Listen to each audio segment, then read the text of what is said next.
Oh, Henry knows. Henry knows. Tell him it's Joe. Tell him I haven't got the woman on the 210 overpass. Dispatch now. Now! Los Angeles is burning, chaos everywhere, and one 911 operator is about to face the most terrifying call of his life. A kidnapped girl, a van on the run, and a race against time. Will he save her before it's too late? At the beginning of the story, we see that all of Los Angeles is burning due to a massive wildfire. The sky is completely filled with thick smoke, and emergency sirens are echoing everywhere. After that, we see a man. He looks disturbed, and it's clear just by looking at him that he isn't in a good mental state. This man's name is Joe Bayler. Joe is a 911 emergency operator, and he is handling emergency calls. He is receiving calls from different places and is doing his job as usual. Then Joe receives a call on his cell phone. On the call is a woman named Catherine Harbor. Catherine says that she is a journalist from the Los Angeles Times and that she wants to ask a few questions about Joe's hearing scheduled for tomorrow. Joe asks her how she got his number. Catherine says that she just wants to hear Joe's side of the story. Joe asks again, "How did you get my number?" Catherine asks if she can talk to him, but Joe says he doesn't want to discuss anything. Just then, Joe's senior tells him, "No personal calls, Bayler. I already told you." Catherine's call leaves Joe a little unsettled, but he gets back to his work. Soon after, a man reports a robbery that happened to him. After taking the man's name, address, and all the necessary details, Joe informs the LAPD. On the call is Sergeant Miller. Joe tells him, "I have a robbery on Bunker Hill. Suspect is armed." As soon as Sergeant Miller hears Joe's voice, he excitedly says, "Oh, Bayler, hey, it's Bill, man." Bill is Joe's friend. Bill says, "So how's the desk work going?" Joe replies, "It's fantastic." Bill says, "Don't worry, you're going to be back on the street." Joe says he can't wait until tomorrow. After that, Joe gives Bill the details of the robbery report. Then Bill goes back to his duty.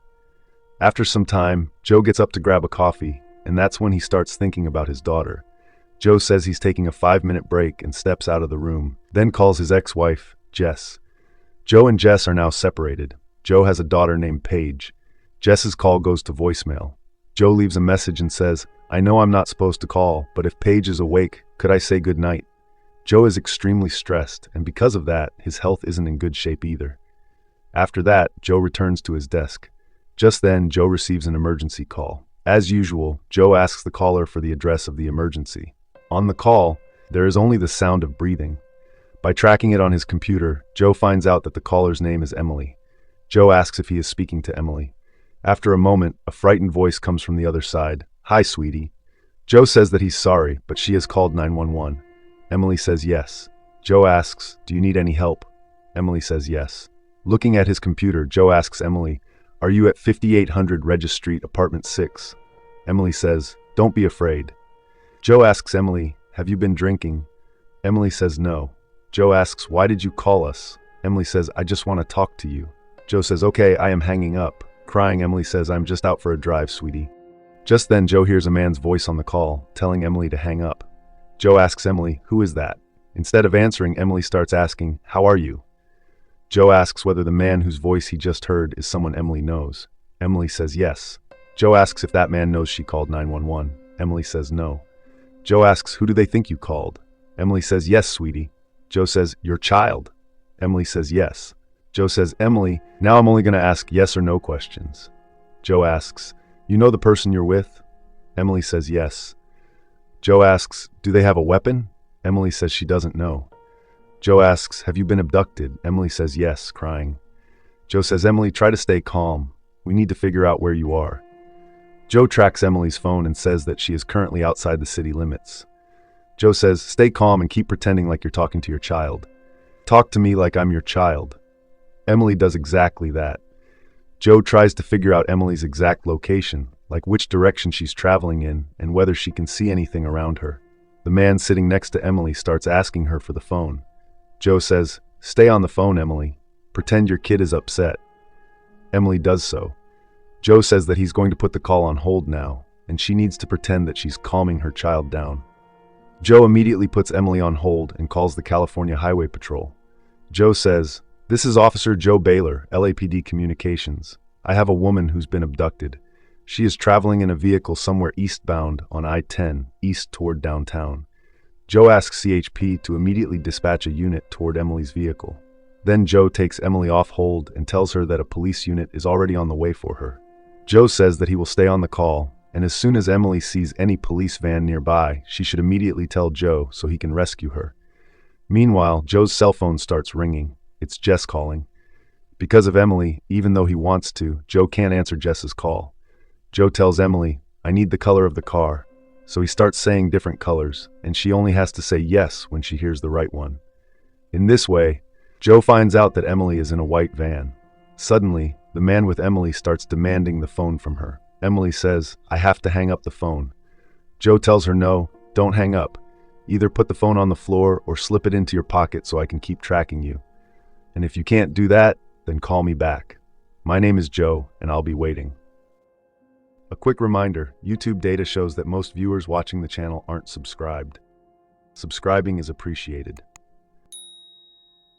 After that, Joe immediately calls CHP and asks what happened to the unit sent for Emily. From CHP, Joe is told that the unit has already headed out, but because of the fire and the smoke rising from it, nothing is visible. As soon as he hears this, Joe gets angry and says, "Put me through to the sergeant of that unit." The sergeant of the unit sent to rescue Emily gets in touch with Joe. Joe asks what's going on over there. The sergeant says they're searching continuously, but because of the fire and heavy smoke, they can't see anything clearly.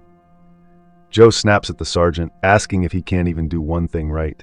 The sergeant responds, "Don't tell me how to do my job." Just then, an officer spots a white van on the road. The moment Joe hears this, he immediately yells at the sergeant to stop it. When the unit stops the van, it turns out that Emily isn't inside. Joe calls CHP again and says that their unit stopped the wrong van. The CHP dispatcher tells Joe that he needs to give more information because there could be other white vans like that. The dispatcher says, "If you can, then look for the plate number and I'll inform my officers." Joe says, "Fine, I'll try. Until then, close the freeway." The dispatcher says she won't do that.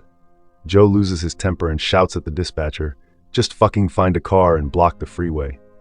Seeing Joe shouting, his senior scolds him and tells him to keep quiet. The CHP dispatcher says that their officers are dealing with multiple fire-related incidents and they can't block the freeway. So Joe needs to find the plate number first, and then she'll inform the officers. Angrily, Joe hangs up the call. After that, Joe pulls up Emily's details on his computer, where he finds Emily's home phone number. Joe calls Emily's home. The call is answered by a 6-year-old girl named Abby. Hearing Abby's voice reminds Joe of his own daughter, Paige. Abby is extremely scared and, while crying, tells Joe that her mommy and daddy aren't at home. She also has a little brother who is still a baby. Joe gently comforts Abby, telling her not to cry and that her mommy will be home soon.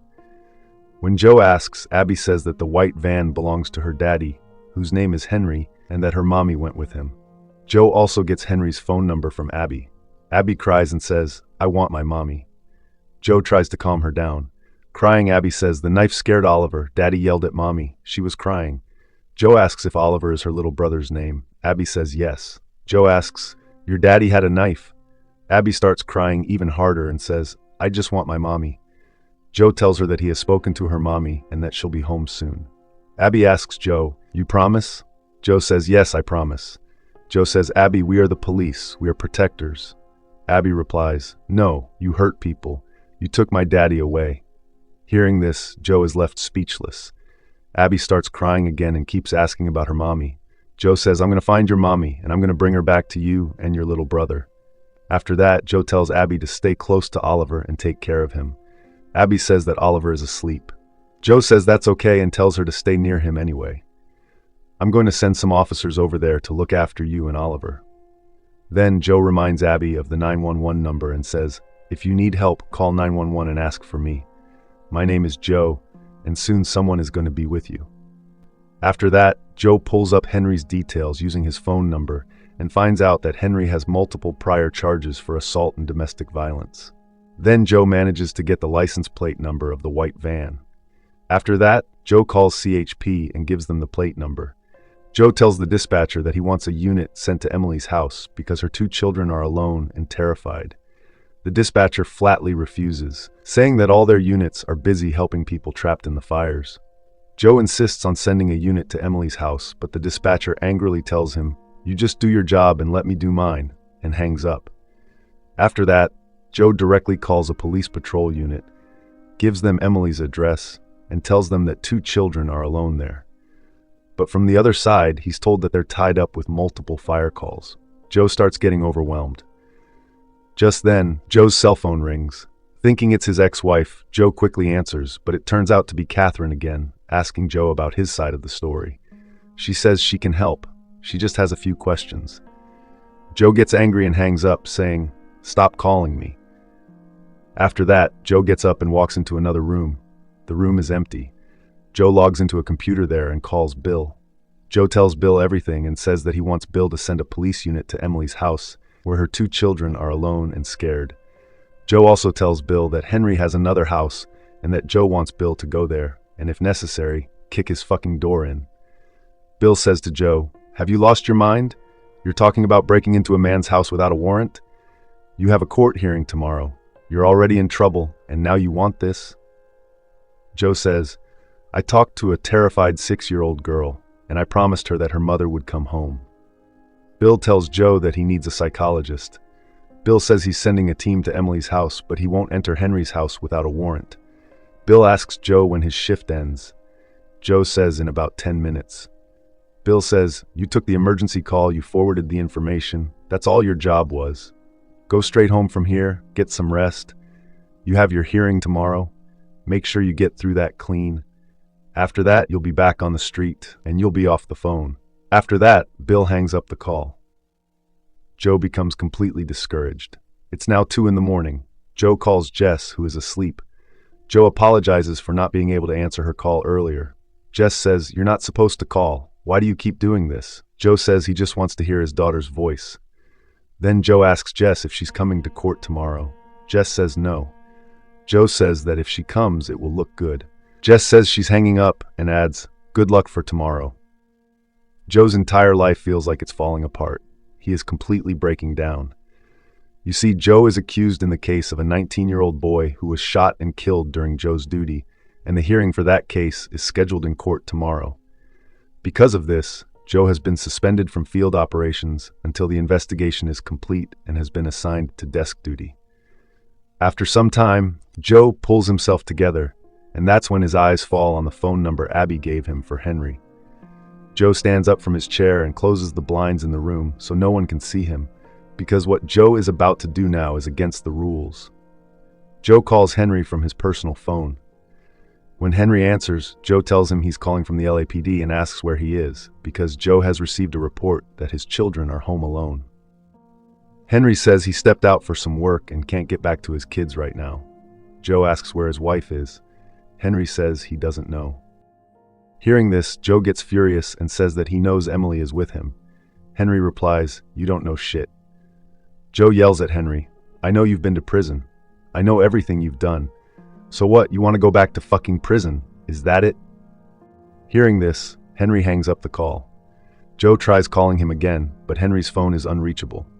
After thinking for a moment, Joe calls one of his close friends and his partner, Rick, and asks, "Will you do me a favor?" Rick says, "Sure, what do you need?" Just then, Joe hears the voices of a few girls in the background on Rick's end. Joe asks Rick, "Where are you? Are you drunk?" Rick says no and asks Joe what he was saying. Joe says, "You know you're my witness in court tomorrow, right? And I can't have you showing up to the courthouse hungover." Rick says he hasn't been drinking and tells Joe not to worry, because everything in court tomorrow will go exactly the way they planned. He says, "Trust me, tomorrow you're going to be cleared of all the charges." After that, Rick asks what favor Joe was talking about. Joe gives Rick Henry's address and says that he wants Rick to go to Henry's house and, if necessary, break the door down and search the place. Rick says, "Okay." Just then, Joe's senior walks over and tells him that a little girl has called asking for him. Joe immediately tells his senior to transfer the call to his line. On the call is Abby. Abby says that some police officers have come to her door and she's really scared. Joe reassures Abby, telling her that those police officers are his friends and that he sent them to her. He says they'll take care of her until her mommy comes home. Let them in.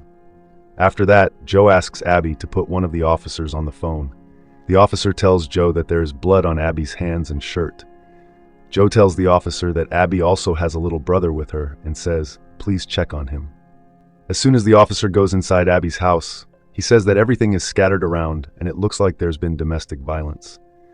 Then the officer notices Oliver, a tiny newborn baby, completely covered in blood. The officer immediately tells his partner to call for an ambulance and hangs up. Hearing all this, Joe becomes extremely distressed. After that, Joe calls Henry.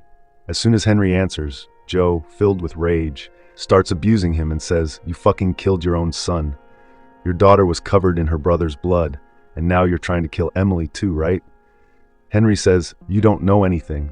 Joe says, you should surrender. Tell me your address. Henry says he won't do anything like that. Joe angrily tells him, you should be fucking executed. After that, Henry hangs up the call. Just then, Rick calls. Rick tells Joe that he has reached Henry's house, but it's completely dark and it looks like no one is inside. Joe tells Rick to break the door down and go in. Rick says that entering like this wouldn't be legal. Joe tells Rick that Henry has just killed his son, a baby, and abducted his wife, so he needs to break in. Rick goes inside and says that the place is almost empty, but there are piles of letters on the floor, lots of bills and parking tickets. Joe asks, what else do you see? Rick says there are a lot of papers, and it'll take some time to go through them one by one. Joe tells Rick to look quickly. After that, Joe calls Emily again, and this time Emily answers. Emily tells Joe that Henry has locked her in the back of the van. Emily starts crying and says, I don't want to be locked up. I'm gonna die. Please help me. Joe tries to calm Emily down. Then Joe puts Emily on hold and calls CHP. Joe tells the CHP dispatcher that according to Emily's phone location, they're somewhere around San Bernardino. The dispatcher says, no, I need a better location. Joe tells the dispatcher to just send her units along that route, saying, I will get her out of the car. After that, Joe tells Emily to look around her and see if there's any heavy object nearby. Emily is terrified and keeps crying. Joe tells her to calm down and look for something heavy around her. When Emily looks around, she finds some cardboard boxes and a few bricks. Joe says, now listen to me carefully. Pick one of the bricks. Joe says, listen, when he stops the van and opens the door, I want you to hit him in the head as hard as you can. Emily says, I can't do that, and starts crying. Joe says, just take a deep breath and listen. Abby is waiting for you. Don't you want to go back to your daughter? But Emily still isn't ready to attack Henry. After that, Joe starts talking to Emily to calm her down. Joe tells her that he also has a daughter like Abby, whom he loves very much. Joe asks Emily what she likes. Emily calms down a little and says that she likes going on walks with Abby and Oliver. Emily says that Abby really loves turtles. Joe asks Emily, and what do you like? Emily says that she really loves the beach, like under the water, because it's quiet and peaceful.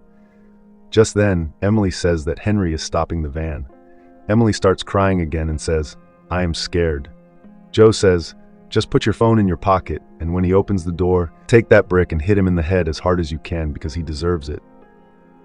Emily takes a deep breath. Joe says, now put your phone in your pocket. Emily says Henry was so angry. Joe says, I know, just put your phone away when he opens the door. Emily says, Oliver is fine. He isn't even crying now. Joe asks, what was that? Emily says, the snakes. Joe asks, what snakes? Emily says, Oliver was in so much pain, he was crying, there were snakes in his stomach, and I just took them out. I cut his stomach and took out all the snakes. Hearing this, the ground seems to slip out from under Joe's feet. In a very cold voice, Joe asks, was it you? Emily says, he's not crying anymore. He is so much better. Just then, Henry opens the door and Emily hits him on the head with the brick and runs away. Joe goes completely numb for a moment and can't figure out what to do next. Just then, Joe gets a call from Rick. Rick tells Joe that at Henry's house, he found unpaid bills from Patton State Hospital, a government psychiatric treatment center where Emily was a patient. Other than that, Rick doesn't find anything useful at Henry's house. Joe is completely shattered, because until now, he had been blaming Henry for everything. But the moment he realizes that Emily is actually behind all of this, Joe feels utterly helpless and devastated. After that, Joe tracks Henry's location through his phone number, which turns out to be Patton State Psychiatric Center. Joe then calls Henry and asks if he's at the psychiatric center. Henry says yes. Joe asks Henry where Emily is. Henry says, she hit me and ran away. Joe says, When I first called you, why didn't you tell me that Emily is mentally ill? You should have just called the police and let us take care of Emily. Henry asks, why? Joe says, because I want to help her. Henry says, let me tell you something. Nobody helps. We get doctors, lawyers, social workers. Nobody helps. He says that people only look at his past, the charges against him, and the fact that he's a man, and that's where their judgment ends.